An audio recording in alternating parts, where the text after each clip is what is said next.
A teacher noticed a young boy struggling in her class.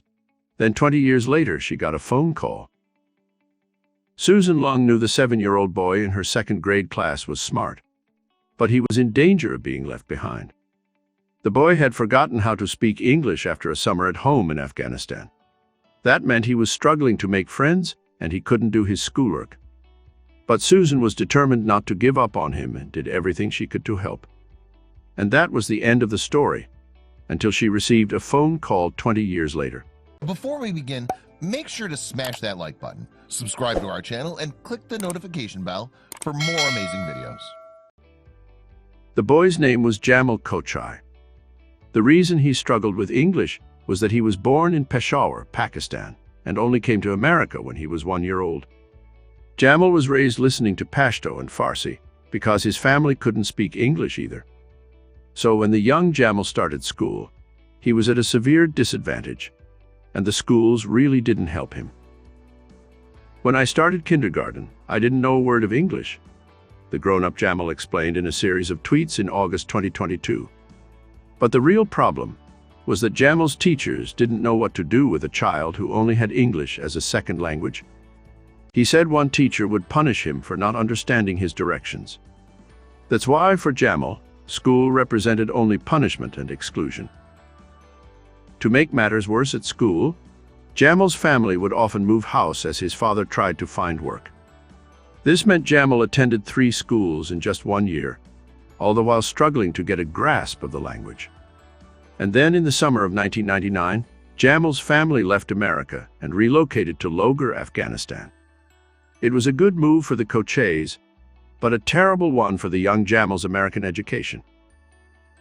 I fell in love with my parents' home village in Logar, but pretty much everything that I learned in first grade, I ended up forgetting by the time the summer was over, Jamal told NPR in August 2022. It was so bad that when Jamal started second grade in America, he could only remember 10 letters from the alphabet. But then he met Mrs. Lung.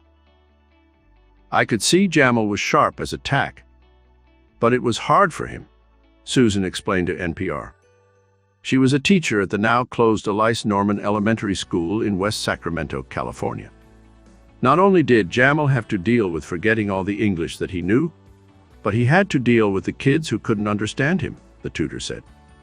But she wasn't about to let this continue. Jamal described on Twitter how Susan would stay every day after school to give him extra lessons. They worked hard in reading and writing English so that the young boy wouldn't get left behind. By the end of the year, I'd learned to read and write, and by third grade, I was winning awards for reading comprehension, Jamal said. But the teacher didn't see her efforts as anything heroic or special. There are many thousands of teachers doing the same thing all over, and they're doing it for the love of it, Susan explained to NPR. Not for any kind of kudos, but because we have a passion for it, so it's safe to say that the tutor was not expecting to see or hear from this young child after he'd graduated from her class. Her actions were, she clearly thought, just part of the job. It's just incredible to see their literacy grow by leaps and bounds, Susan said.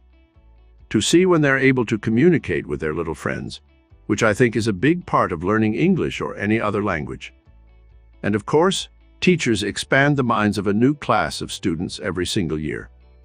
So it's not unusual for teachers and students to lose touch, although Jamal never forgot about his mentor.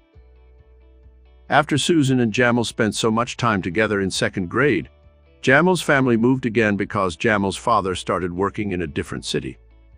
And as the years went on, Jamal continued to move, completely losing touch with her in the process. But he retained his love of reading and writing, and never stopped thinking about his former teacher. Yet it wouldn't be so easy to find Mrs. Lung. Jamal first tried to track Susan down while he was still in high school, and kept trying even as he went to college. He and his parents desperately wanted to thank the teacher for all that she had done for him. I searched Google and social media. I called my old school and visited the district office, but I kept hitting dead ends, the grateful student said. The biggest blocker to finding Susan was that Jamal didn't actually know her first name. Kids don't use teachers' forenames after all. She was always just Mrs. Lung to me, So when I called places to ask about her, they couldn't find any records of her, he told NPR. And a major frustration cropped up when the amateur sleuth found a school photo of the teacher, only to see that it was missing one crucial detail. The photo showed all of the kids in grade 2 of Elise Norman Elementary School standing beside Susan. When I found this photo in an old box 10 years ago, I almost lost my mind when I saw that Mrs. Lung's first name wasn't there. Jamal said on Twitter, "I felt like a detective running into another dead end. It was so frustrating." And it led him to give up the chase. "In my mid-20s, I'd pretty much given up on the search," Jamal said. "I figured Mrs. Lung had moved on to a new state, a new life. He'd already searched online and in person, of course. There probably didn't seem like there was much more he could do. But in a neat twist, it would actually be the young man's lifelong love of reading and writing that would crack the case." In 2019, Jamal published his first novel, 99 Nights in Logar. The work, published by Viking Books, went on to be shortlisted for the PEN/Hemingway Award for Debut Novel. Jamal has had other successes with his fiction writing, too. You might have even seen his stuff in the New York Times or the Los Angeles Times, or even the New Yorker. And one article in particular caught the eye of an important player in our story. While Jamal was trying to find an audience for his debut novel, he wrote a piece for Literary Hub all about his formative years with Mrs. Lung. And even though Jamal had mostly given up his search for his former teacher, it was this article that led to a breakthrough. Yet it was actually Susan's neurosurgeon who noticed the essay in the first place.